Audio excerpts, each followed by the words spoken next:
അതിനുശേഷം കളക്ടറേറ്റിൽ ഒരു വിലയിരുത്തൽ യോഗമുണ്ട്. ആ യോഗത്തിന് ശേഷമായിരിക്കും പ്രതീക്ഷിച്ച രീതിയിലുള്ള പദ്ധതികൾ എന്തെങ്കിലും. ഏറ്റവും പുതിയ ദൃശ്യങ്ങൾ നമുക്ക് ഇപ്പോൾ ലഭ്യമാകുന്നുണ്ട്. വ്യോമ നിരീക്ഷണം, പ്രധാനമന്ത്രിയും മുഖ്യമന്ത്രിയും വ്യോമ നിരീക്ഷണം നടത്തുന്നതിന്റെ ഏറ്റവും പുതിയ ദൃശ്യങ്ങളാണ് ഇപ്പോൾ നമ്മൾ പങ്കുവെക്കുന്നത്. കൃത്യമായി അത് ഉണ്ടായ പ്രദേശങ്ങൾ മുഖ്യമന്ത്രി തന്നെ പ്രധാനമന്ത്രിയെ അല്ലെങ്കിൽ ചീഫ് സെക്രട്ടറിയാണ് പ്രധാനമന്ത്രിയോട് കാര്യങ്ങൾ വിശദീകരിച്ചു കൊടുക്കുന്നത്.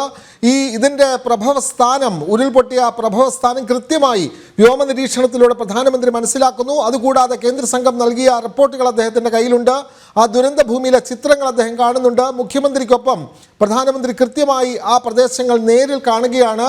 ചീഫ് സെക്രട്ടറി തന്നെ വി വേണു തന്നെ ആ കാര്യങ്ങൾ പ്രധാനമന്ത്രിക്ക് വിശദീകരിച്ച് നൽകുന്നതിൻ്റെ തത്സമയ ദൃശ്യങ്ങൾ നമുക്ക് ലഭിച്ചിട്ടുണ്ട്. ആ ദൃശ്യങ്ങളാണ് ഇപ്പോൾ നമ്മൾ പങ്കുവെക്കുന്നത്. പ്രധാനമന്ത്രി അക്കാര്യങ്ങൾ നേരിൽ മനസ്സിലാക്കുന്നു. കൃത്യമായി ഇത് ഉരുൾപൊട്ടിയ സ്ഥലങ്ങൾ മനസ്സിലാക്കുന്നു. എത്രയധികം പ്രദേശങ്ങളിൽ നാശനഷ്ടമുണ്ടായി, എത്ര പേർക്ക് വീടുകൾ നഷ്ടപ്പെട്ടു, എത്ര പേർ ആണ് ഈ ദുരന്തം അനുഭവിക്കുന്നത് എന്നതിൻ്റെ കൃത്യമായ ചിത്രം മനസ്സിലാക്കിക്കൊണ്ടാണ് പ്രധാനമന്ത്രി ഈ ദുരന്ത ബാധിതരായിട്ടുള്ള ആളുകളെ കാണാനായി അങ്ങോട്ടേക്ക് എത്തുന്നത്. വ്യോമ നിരീക്ഷണത്തിന് ശേഷം ആ പ്രദേശത്തേക്ക് നേരിട്ട് പോകാൻ വേണ്ടിയിട്ടാണ് ഇപ്പോൾ പ്രധാനമന്ത്രി വാഹന അല്ലെങ്കിൽ റോഡ് മാർഗം അങ്ങോട്ടേക്ക് പോയിട്ടുള്ളത്.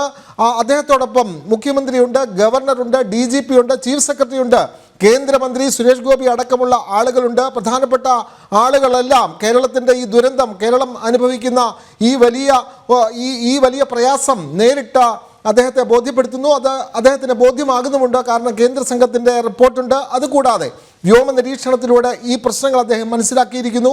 ഇനിയും ഈ ജനങ്ങളെ നേരിൽ കണ്ട ശേഷം അവർക്ക് എന്ത് ആശ്വാസം നൽകാൻ കഴിയും എന്നുള്ളതാണ് വളരെ പ്രധാനപ്പെട്ട കാര്യം. കോടിക്കണക്കിന് രൂപ ഉണ്ടെങ്കിൽ മാത്രമേ നഷ്ടപ്പെട്ട അവരുടെ ജീവിതം ഒരു പരിധിവരെയെങ്കിലും തിരികെ നൽകാൻ കഴിയുകയുള്ളൂ. അവർക്ക് ഇനി ജീവിക്കാൻ പുതിയ വീട് വേണം, മണ്ണ് വേണം, അവർക്ക് സ്വന്തമായി തൊഴിൽ വേണം, തൊഴിൽ എടുക്കാൻ വേണ്ടി പ്രത്യേകമായ തൊഴിൽശാലകൾ വേണം, അതിന് പ്രത്യേക ഇവരെ ഒന്നിച്ച് പാർപ്പിക്കാൻ കഴിയുന്ന ടൗൺഷിപ്പ് അടക്കമുള്ള പദ്ധതികൾ വേണം.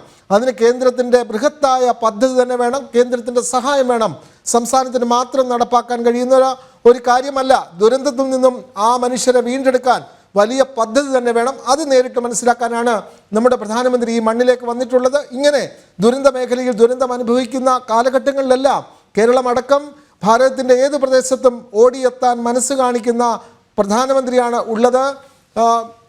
മേപ്പാടിയിലേക്ക് പ്രധാനമന്ത്രി എത്തുന്നു. മിഥുൻ മുരളി ചേരുകയാണ്. മിഥുൻ, മേപ്പാടിയിലേക്ക് പ്രധാനമന്ത്രി എത്തുന്നു. കൂടുതൽ വിവരങ്ങൾ.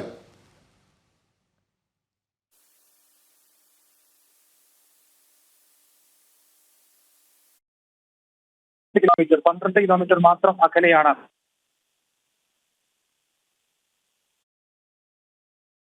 നടക്കുന്ന ആ ദുരന്തബാധിത പ്രദേശമുള്ളത്. അദ്ദേഹത്തിന്റെ വാഹനം ഈ വഴി കടന്നു പോയിരിക്കുന്നു, മേപ്പാടി വഴി കടന്നു പോയിരിക്കുന്നു. തത്സമയ ദൃശ്യങ്ങളാണ് കണ്ടുകൊണ്ടിരിക്കുന്നത്. വാഹനവ്യൂഹം, പ്രധാനമന്ത്രിയുള്ള വാഹനം ഇതിനോടകം തന്നെ കടന്നു പോയിട്ടുണ്ട്.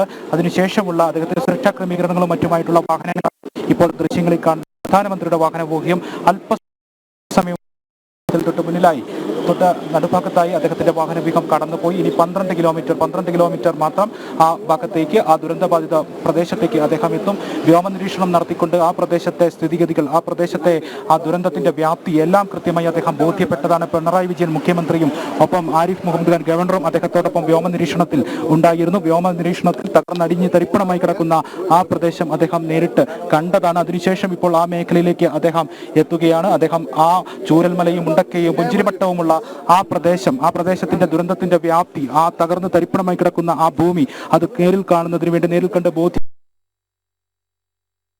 അതിജീവനത്തിന് വേണ്ടി ശ്രമിക്കുന്ന ആ നാടിനെ ചേർത്ത് പിടിക്കുന്നതിന് വേണ്ടി അദ്ദേഹം ഇപ്പോൾ അവിടേക്ക് പോയിരിക്കുകയാണ്. മുണ്ടക്കയും പുഞ്ചിരിമുട്ടവും അടങ്ങുന്ന ആ ഭാഗത്തേക്ക് അദ്ദേഹം പോയിരിക്കുന്നു. ചൂരൽമലയിലെ വേലിപ്പാലം അടക്കം സന്ദർശിച്ചതിന് ശേഷം, അവിടെ രക്ഷാദൌത്യത്തിൽ പങ്കെടുത്ത ആളുകളെ സന്ദർശിച്ചതിന് ശേഷം ആ മേഖല നേരിട്ട് അദ്ദേഹത്തിന്റെ സാന്നിധ്യം കൊണ്ട് നേരിട്ട് മനസ്സിലാക്കുകയാണ്.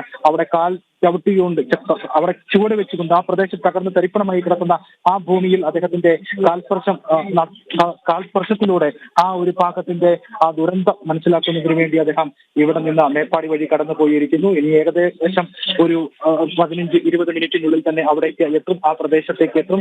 അവിടെ കൃത്യമായ കാര്യങ്ങൾ മനസ്സിലാക്കും. സ്ഥിതിഗതികൾ അദ്ദേഹം നേരിട്ട് കണ്ട് ബോധ്യപ്പെടും.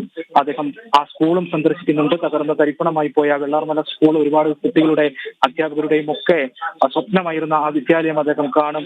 രാജ്യത്ത് കണ്ടതാണ് നമ്മൾ, രാജ്യത്ത് മുഴുവൻ പല ദേശീയ മാധ്യമങ്ങളിലൂടെ അടക്കം ആ സ്കൂളിന്റെ അവസ്ഥയും സ്കൂൾ തകർന്നു കിടക്കുന്നതും മറ്റു കാര്യങ്ങളുമെല്ലാം നമ്മൾ കണ്ട് അദ്ദേഹം ദേശീയ മാധ്യമങ്ങളടക്കം വലിയ രീതിയിൽ ചർച്ച ചെയ്തതാണ്.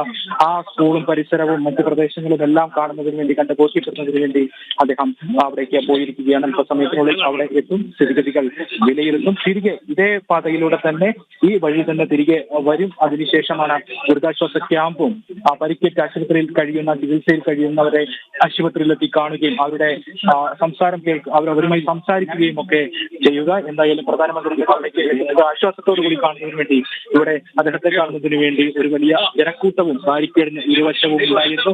അദ്ദേഹം പോയത് ആത്മവിശ്വാസത്തോടു കൂടിയാണ്. ഓരോ ആളുകളും ഈ വയനാട്ടിലെ ദുരന്തബാധിത പ്രദേശത്തിൽ തന്നെ തൊട്ടടുത്ത് താമസിക്കുന്ന ആളുകളാണ്. അതുകൊണ്ട് തന്നെ അവർക്കും പ്രിയപ്പെട്ടതാണ് മുണ്ടക്കയം, പുഞ്ചിരിമട്ടവും മറ്റു പ്രദേശങ്ങളും ചൂരൽമലയും ഒക്കെ അവർക്ക് വേണ്ടപ്പെട്ട ആളുകളുള്ള സ്ഥലങ്ങളാണ്. അതുകൊണ്ട് വയനാട്ടിലെ വിവിധ മേഖലകളിൽ നിന്ന് അല്ലെങ്കിൽ വയനാടിനോട് ചേർന്ന് നിൽക്കുന്ന പ്രദേശങ്ങളിൽ നിന്നുള്ള ആളുകൾ ഈ പ്രദേശത്ത് ബാരിക്കേഡിന് ഇരുവശവും ഉണ്ടായിരുന്നു, കാത്തു നിൽക്കുന്നുണ്ടായിരുന്നു, പ്രതീക്ഷയോടുകൂടി കാത്തു നിൽക്കുന്നുണ്ടായിരുന്നു. അവരുടെ എല്ലാം പ്രതീക്ഷകൾ 1000 പ്രതീക്ഷകളുടെ അവരെ കാത്തുനിന്ന കാര്യങ്ങൾക്കെല്ലാം നടപടി ഉണ്ടാകുമെന്നുള്ള സന്ദേശം നൽകിക്കൊണ്ടാണ് അദ്ദേഹം ചൂരൽമലയിലേക്ക് പോയിരിക്കുന്നത്. ഏതാനും സമയത്തിനുള്ളിൽ തന്നെ ഈ ചൂരൽമലയിലെത്തും. ചൂരൽമലയിൽ കൃത്യമായി വിലയിരുത്തലുകൾ തിരികെ ദൗത്യത്തിന്റെ പങ്കെടുത്ത ആളുകളെ കാണുന്നതിനും ദുരിതാശ്വാസ ക്യാമ്പുകളിൽ കാണുന്നതിന് കഴിയുന്ന ആളുകളെ ആശ്വസിപ്പിക്കുന്നതിനും ഒക്കെയായി പ്രധാനമന്ത്രി എത്തും. പ്രധാനമന്ത്രി അവരെ കേൾക്കുന്നതിന് വേണ്ടി എത്തുകയാണ്. പ്രധാനമന്ത്രി അവരെ കാണുന്നതിന് വേണ്ടി എത്തുകയാണ്. പ്രധാനമന്ത്രി അവർക്ക് ആശ്വാസം നൽകുന്നതിന് വേണ്ടി എത്തുകയാണ്. പ്രധാനമന്ത്രി അവർക്ക് ആത്മവിശ്വാസം നൽകുന്നതിന് വേണ്ടി ഈ മണ്ണിലേക്ക്, ദുരന്തഭൂമിയിലേക്ക് എത്തിയിരിക്കുകയാണ്. ഇനി അവരെ കേൾക്കും, അവരെ കേട്ട് മനസ്സിലാക്കും. അവർ അതിജീവനത്തിന് വേണ്ടി ശ്രമിക്കുമ്പോൾ അവരനുഭവിക്കുന്ന ബുദ്ധിമുട്ടുകൾ അദ്ദേഹം മനസ്സിലാക്കും. അതിനുവേണ്ട അദ്ദേഹം അവർ നേരിടുന്ന വെല്ലുവിളികൾക്ക് കൃത്യമായ പരിഹാരം നൽകുന്നതിന് വേണ്ട നടപടികൾ ഉണ്ടാകും.